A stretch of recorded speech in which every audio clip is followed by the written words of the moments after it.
pleasure to be here. It's a pleasure to come from Long Island. I see that there's a reason why it's called Saxon Woods. A very beautiful location you have here.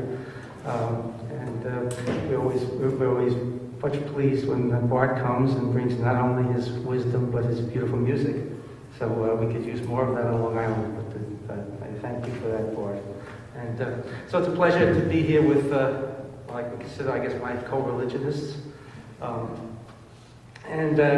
want to talk to you today about Dewey, not in an abstract sense, but in the context of someone who I think provides the most adequate theoretical foundation for the ethical movement. In fact, more so, I believe, than Felix Adler. Dewey and Adler actually were colleagues in the philosophy department at Columbia University. Dewey came there in 1904. Adler was already there as a member of the department. When Dewey retired and was given a very, very well attended and well publicized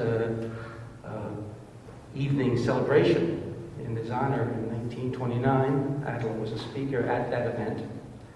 Adler died, I believe, in 1933. But at the 60th anniversary of the Fieldston School in 1938, the major address was by John Dewey. And when he got married again in 1946, he was then at the age of 87, and his new wife was at the age of 42. The service was performed by Jim Rohn Nathanson in his apartment in New York City. So I just suggest that there is a history of Dewey's involvement with the ethical movement, although he himself, I don't believe, was ever a member specifically. And he had a relationship with Felix Adler. Actually, the personal relation was not always that close. I think there were some tensions between them. Character, perhaps also philosophy. So I want to talk a little bit about why I think Dewey's thought is a more adequate foundation for the ethical movement. And it really has to do with the difference between their roots philosophically. Adler's particularly in the thought of Immanuel Kant, the great German philosopher of the Enlightenment period of the 18th century. And Dewey's roots much more significantly, both in the Hegelian tradition, but more particularly and most crucially in the Darwinian tradition. And it is precisely the significance of Darwin and the centrality of Darwin's thought and evolutionary theory, which Dewey incorporates in a central way into his philosophical orientation, which leads to the major difference between them and why I think Dewey is much more relevant for our understanding. And I want to talk a little bit about that and what that does and how that can help us in thinking about our own place in the world and how we ought to address the questions of ethics, public policy, and social value. But I do want to say a little bit more about Dewey himself, because he is a remarkable person. He was anything but an ivory tower intellectual, though he was that also in many ways. So his life was rooted in the academy he lived to be 92 years old and wrote almost all the time. So his bibliography is over 150 pages, a tremendous amount of writing. Some of it was popular writing, for example, because he wrote regularly for the New Republic back in days when it was somewhat of a more progressive magazine.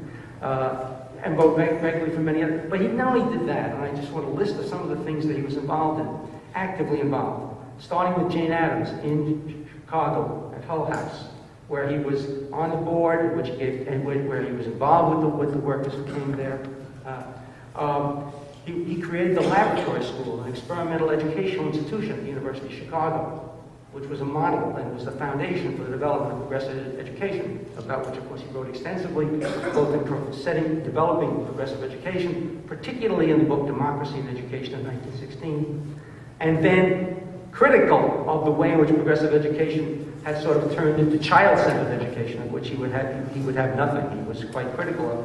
He wrote later criticizing that notion, because that was sort of bastardization of Dewey's ideas about progressive education. We could go into that in a discussion later on, should you want to do so. But not only in those academic and educational institutions, Dewey was a founder of the American Association of University Professors and its first president. He was a founder of the Teachers Union in New York City and of the American Federation of Teachers, founding actor. He was a founder and active involved in the founding of the New School for Social Research in 1919. He was actively involved with the founding of the National Association for the Advancement of Colored People, 1906, I think, around then. And a founder involved with the founding of the American Civil Liberties Union in 1920. And he was actively involved with the League for Industrial Democracy, probably was its president, I'm not sure about that, the League for Independent Political Action, the People's Lobby, 1929, he was its president, League for Industrial Democracy, he was, the Outlawry of War movement, 1921.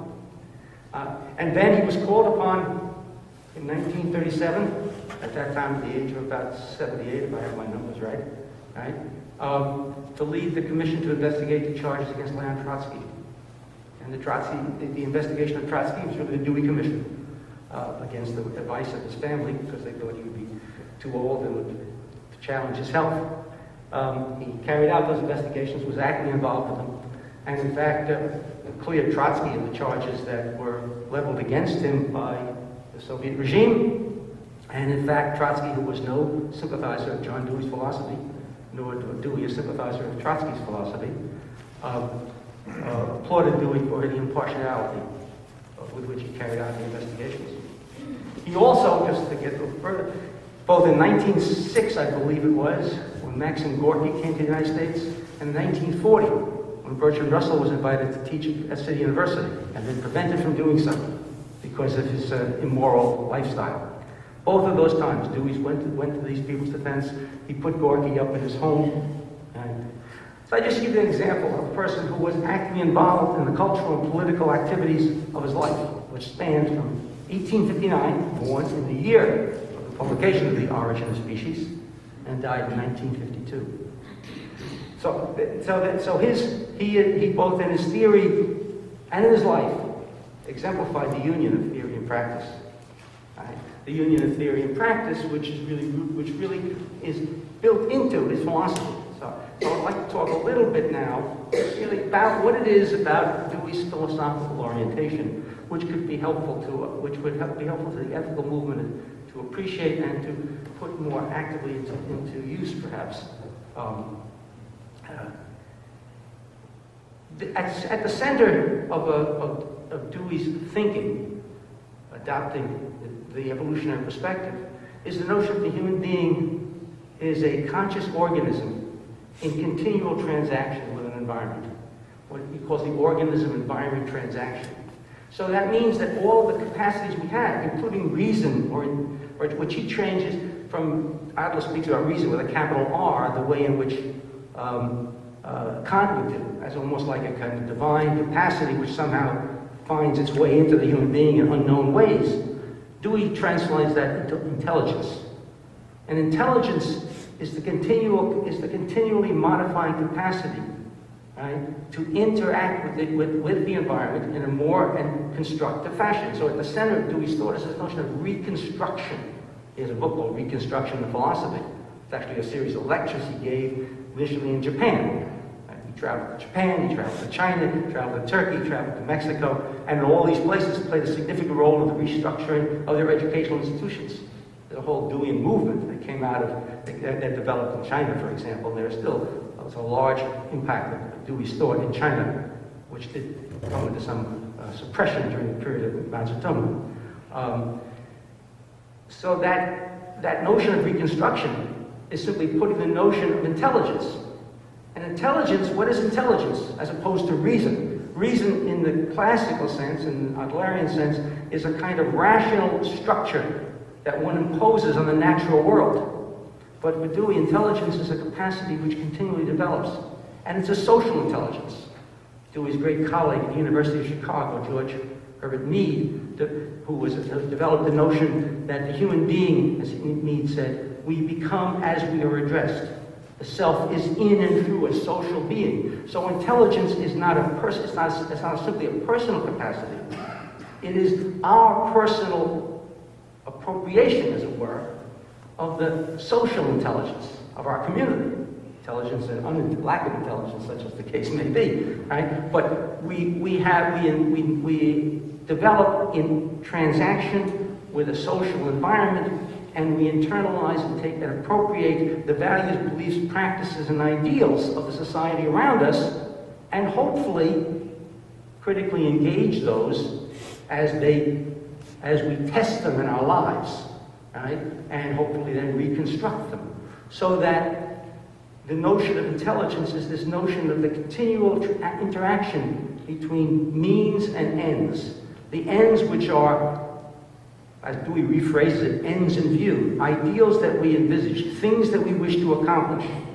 If they are intelligent, if they are intelligently formed, right, they are reflections on our experience and a development of what we think are the idealized possibilities of that experience. What are the capacities, resources, and possibilities which intelligence shows our experience to make available? And in so doing, we formulate ideals, ends in view, goals, purposes. If they are intelligently formed, they are an interpretation of what the current situation makes possible if we make available uses of the resources we have ourselves, those around us in the natural world, and do it in the best way possible. We formulate, therefore, ends in view, goals. And those goals make sense only insofar as they are related to the means that are available, right? The means that we have available to use. So that there's a kind of dialogue here. In intelligent engagement in our experience, there's a dialogue between what we aspire to and what we have the capacity to achieve. And as we then act on those goals, using the available means, we encounter a world which responds to it in some way. We interact, we transact with that world, individually in interpersonal relations and in natural relations. And results come about. Almost invariably, they are never exactly the results we expect. Right? There are always elements of it which are not exactly what we expect. Well, if we are acting intelligently, right, we are continually engaging in reflection upon the extent to which we have or have not been able to obtain the goals or move in the direction of the goals we want. And that means that we need to revise those goals continually in light of what experience has shown us to be possible or to have been achieved. And therefore, in the process, we are transforming the means that we have available.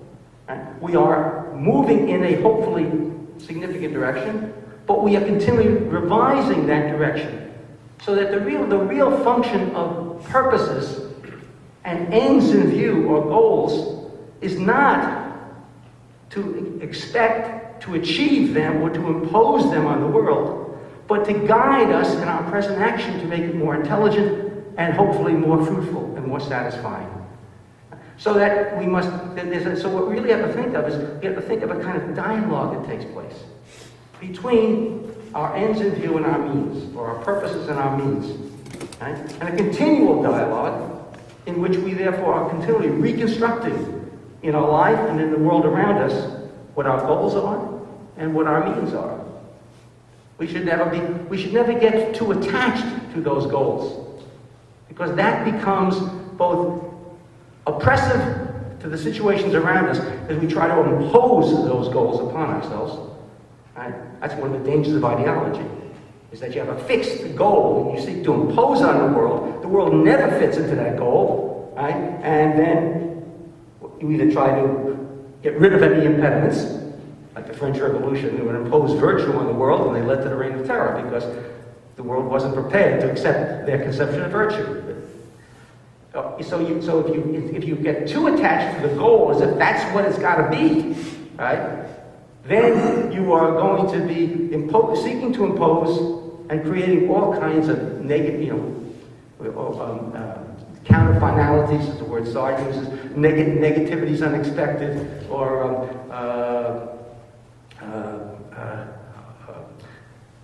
different forms of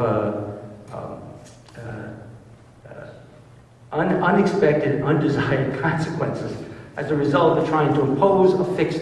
But if you're, and it's interesting to think about in this context the notion of principles, because we often hear people talk about sticking to one's principles, not compromising one's principles. And there's something that is really fundamentally wrong about both of those notions. Both the notion of principles and of compromising. First, about principles. If you think about intelligence as this continual dialogue between the real and the ideal as the human organism, the socialized human organism, engages and interacts with the social and natural surroundings. Right?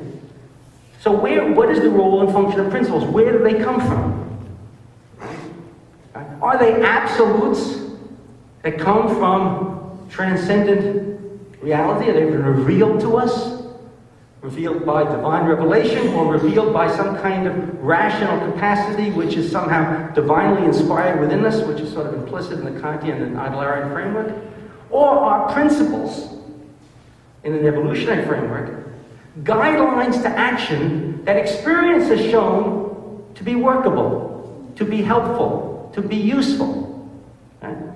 Well, in that case, though, principles can be important, but they must not be, they're not absolute, they're not inflexible, they should not be seen as something to which one holds with absolute firmness, as if you can't change them or modify them. They are simply the funded result of past experience as to what makes sense and what has worked. Works most of the time.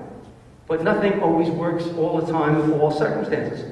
Circumstances continually vary. So principles are useful guides to action, but they should be treated not absolutely, but hypothetically. As something, this is what tends to work pretty well. It's a good resource. But whether it's going to work in this circumstance, in this way, or needs to be modified because of changed conditions, changed resources, changed goals and directions, one needs to have a much more flexible sense of principles and subordinate principles to values. So the notion that one does not compromise one's principles, number one, it's a misconception of the role of principles, which can be create a great deal of rigidity. Right? What happens when you get too absolutized about principles, you become rigid. You do not consider the consequences of using those principles in this circumstance. And you often get quite the negative results. And the other word about compromising. That's a fascinating thing. Why shouldn't we compromise our principles? Aren't those precisely the things we should compromise? Because what is compromise? If we really believe in dialogue, in democracy, in collective self-determination, all things absolutely central to John Dewey, right? What does it mean to engage in dialogue? But to listen to another, to hear what they're saying, and to consider, and possibly to, in fact, modify your initial beliefs in the light of what they said. And maybe both people will modify each other's beliefs in the light of that dialogue and come to a more satisfying conclusion. Right? So if we really believe in dialogue, and if we really believe in compromise and democracy, we should be compromising. We should be prepared to be compromising. I mean, there's obviously the word compromise has two different meanings. One is selling out. Obviously, we should not sell out, whatever that means. And we know some obvious examples of what it means to sell out. Right? But you have to be careful about this language. Right? In fact, principles are precisely the kinds of things you should be prepared to compromise in the case of dialogue with other human beings. Only, but under what conditions? Under conditions in which you have a mutually satisfying understanding of what the values are that you're trying to achieve. Right? So that part of thinking about this notion of intelligence, as Dewey rephrases it, reason rephrased in an evolutionary sense, is to rethink the notion of ends and means, the notion of principles and the notion of compromise.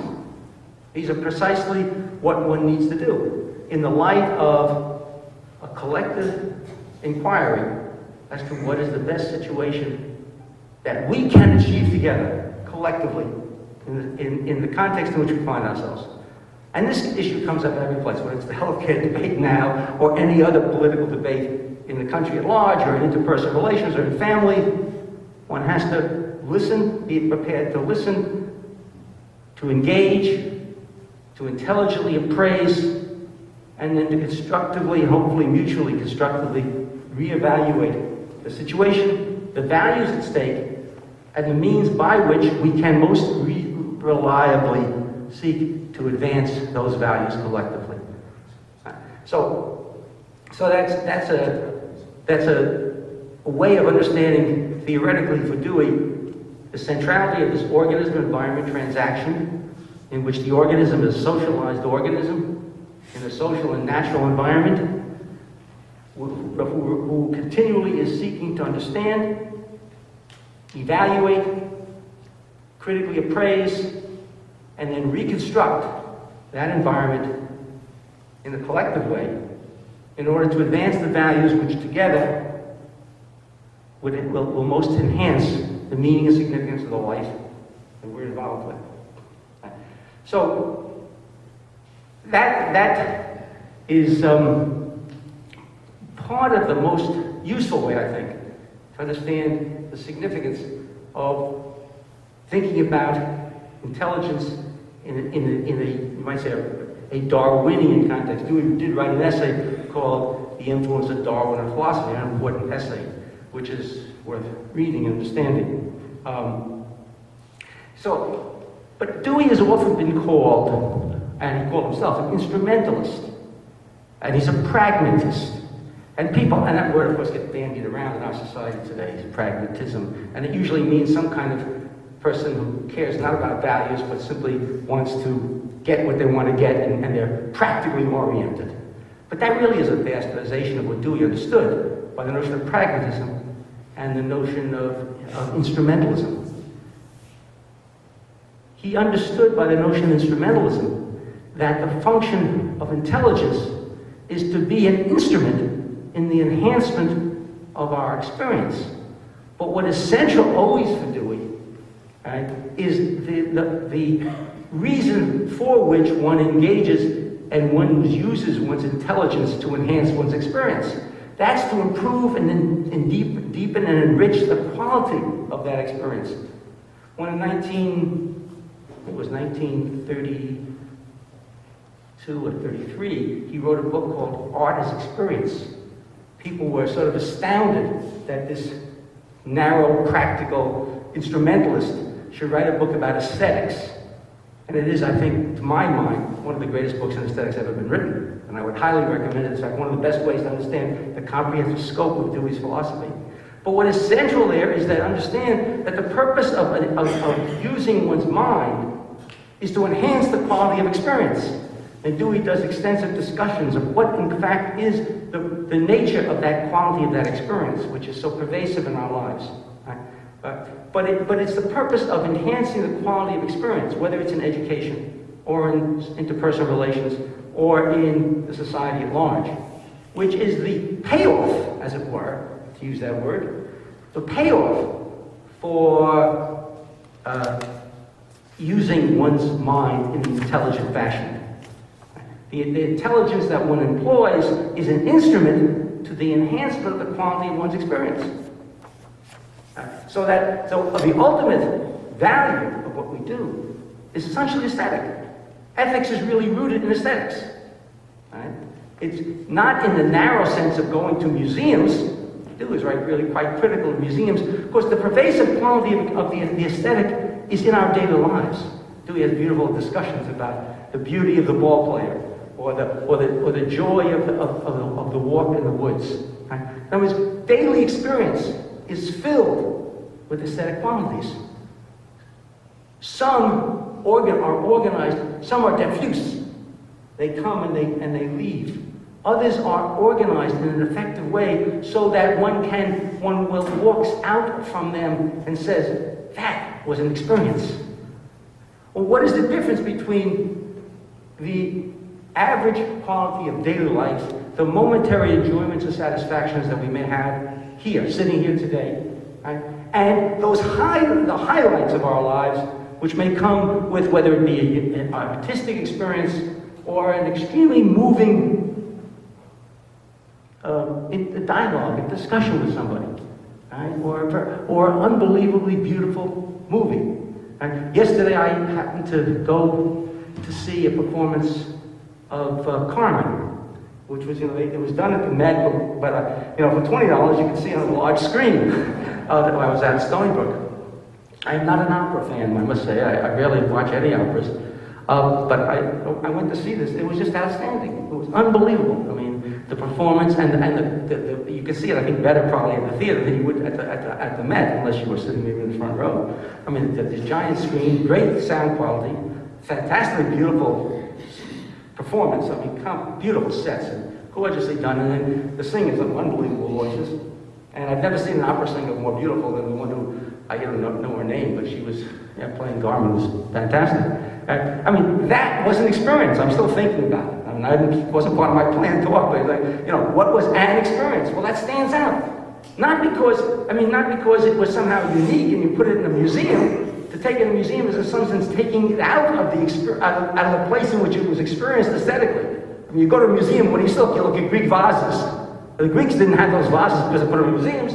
They made the vases beautiful because they enhanced the quality of the daily life in which they used the vase. Dewey wants to bring together, to enhance and celebrate the aesthetic quality of ordinary experience. And he really has a sense that somehow there's a sense in which the museum has become a private preserve for a country to celebrate its capacities and for the wealthy to own and possess that. And in some sense, it tends, doesn't have to, it tends to devalue the fact that the aesthetic is part of our daily life. And when our daily life does not exemplify the aesthetic, but rather exemplifies the anesthetic, as in much of the conditions of work for most people in the world, that's not because that's the way it has to be, but that should be a critique of that quality of life and should call for a systematic reconstruction of the conditions of our daily life, which is anesthetic.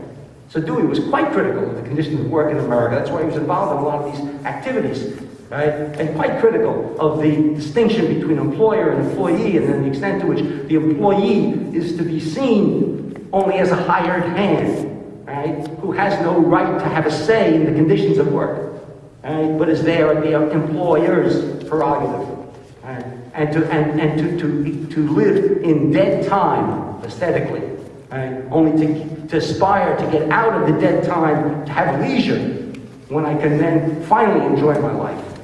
The whole purpose of Dewey's thought is to say, we really take this stuff seriously. What we need to do is reconstruct daily life from the workplace on up, so that we appreciate and enhance the aesthetic quality of everything we do. So Dewey would, in some sense, join with Nietzsche in a brilliant little statement. Nietzsche said that we should so live our lives that when it is over, we can face death and say, was that life?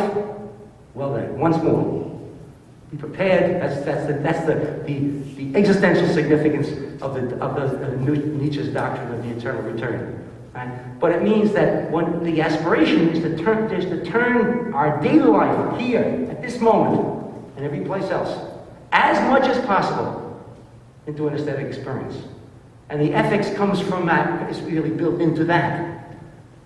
And to the extent to which our life fails to do that is the extent to which it requires critical evaluation and reconstructive engagement. Of course, it's always an open question as to what actually is the way to best reconstruct. And we may differ over values, we may differ over means, we may differ over strategies. That's the place for dialogue. It's not the role of a philosopher to say, here is the solution. The role of a philosopher is to help to give you the intellectual tools and the conceptual framework within which one can be most likely to engage in a fruitful manner that will lead to the enhancement of our collective experience. And that doesn't come with guarantees. Right? I guess that's what you have religion for, guarantees, but we don't have those guarantees. Right? That's what it means to take Darwin seriously. Right? Dewey's aesthetics really leads right into his theory of religion, and that's one of the most easily accessible books. If you wanted to read Dewey and you want to start with something that's relatively simple, easily accessible, you read A Common Faith, Terry Lectures at Yale University of 1934. And in some sense, religion for Dewey, in the constructive sense, is simply the widest possible celebration of the aesthetic possibilities of ordinary experience. Dewey distinguishes between religious experience and religions. And religions, he says, historically developed in specific context and time, and by the way, almost all of the significant religions are pre-Darwinian, to say the least. Even ones that started after Darwin are pre-Darwinian. But they then formulated doctrines which they then absolutized. And those doctrines, which may have been, at different times, when they were formulated, constructive idealizations of the possibilities of that experience at that time, whether it was 600 before the Common Era for the ancient Hebrews, or whether it was the first few centuries of the Christian era for the Christians, or whether it was the first few hundred years of the Islamic reign after Muhammad, right? They may well have been a very constructive formalization of the ideals and possibilities of that experience at that time. But when they are then turned into absolutes, divinely revealed formulas, they become like principles, boxes into which we're caught, right? Straitjackets on the capacity of a human being to expand their emotional, practical, aesthetic, and social capacities, and to nurture the growth and development of their possibilities. Right? So that the religious experience people have, the religious experience is nothing more than an aesthetic experience which is somewhat encompassing.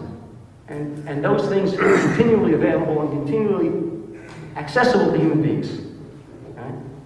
But they can only be accessed, as it were, and become fruitful when liberated from the straitjacket of the dogmas of established religions.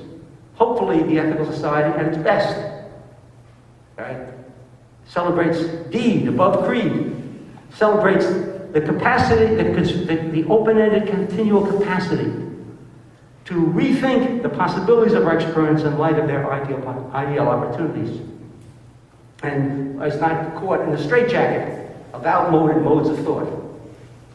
I want to keep straight to the time frame here. So I'm going to conclude, and I'm going to actually read the last two paragraphs of my book, which, as I think, provides a satisfactory, appropriate conclusion to this.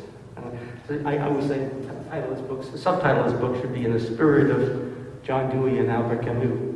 I have also written several books on Camus. Human self-consciousness grounds a deep sense of the tragic nature of the human condition, a pervasive, however much repressed sense of human contingency, finitude, vulnerability, and mortality.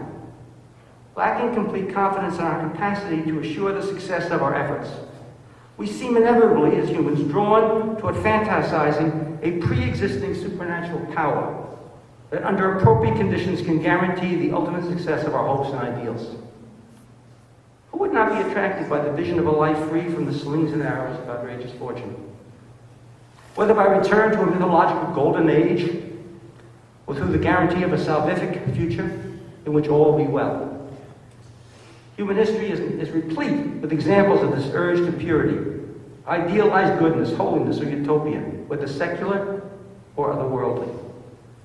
All of these constitute modes of flight from the tragic finitude of our natural condition. They are grounded in a completely mistaken understanding of the nature and function of our imaginative capacity to project ideals. Instead of the imaginative projection of current tendencies that can energize and give direction to present action, These mythological fantasies undermine our capacity for intelligent thought and constructive political action. They invite messianic visions, divine campaigns, and imperial actions that seek to impose revealed solutions upon recalcitrant, if not evil, others by divinely authorized and inspired force if necessary. But there is no utopia and never was a golden age. There is no providential process, no hidden hand guiding human history to an idyllic conclusion. America has no manifest destiny, and God did not shed his grace on thee.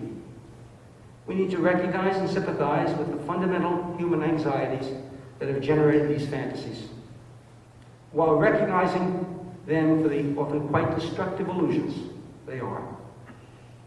Whatever religion we adopt, this quote is from Felix Adler, whatever religion we adopt must be consistent with the truth with which we have been enriched at the hands of science. That's from Adler. We need to reappropriate legitimate religious attitudes from the transcendent illusions that have sought to give them comfort and assurance, and to provide secular institutions and naturalized ideals consistent with scientific intelligence that can minister to human needs and energize human action, thus contributing to the progressive amelioration of human living. This is not a counsel of despair, but an invitation to assume our collective responsibility for stewardship of the earth, consistent with natural humanity's ideal possibilities.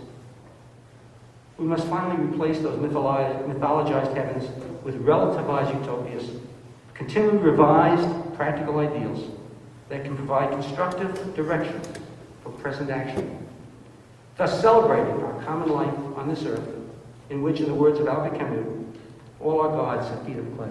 Thank you very much.